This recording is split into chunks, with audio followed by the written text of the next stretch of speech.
warahmatullahi wabarakatuh. Juga enjang para pamirsa, kula Nurul Huda Ahmad Basori ing Cerita Islam.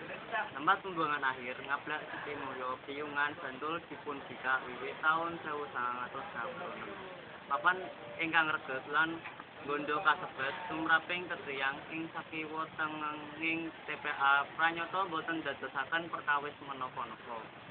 Kepara mujudaken papan ingkang renjekeni ing wekdal sakawit saderengipun TPA menika dipun bikak kawontenaning masyarakat ing sakiwa tengening papan kasebat prihatosaken.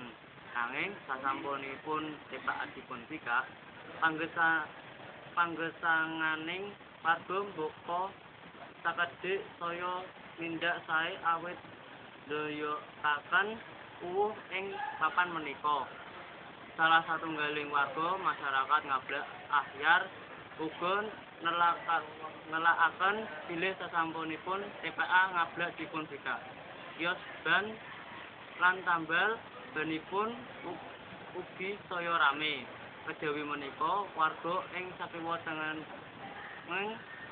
ugi saged pidamel pados rongsokan uwuh menapa dene ngigah lembu saengga panggesanganipun saya mindak.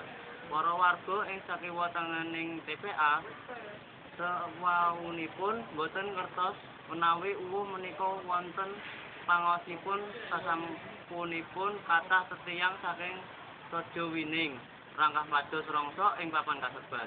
Para warga nembe gumbregah tumut pados rongsok lan pranyata panggesanganipun ugi sae.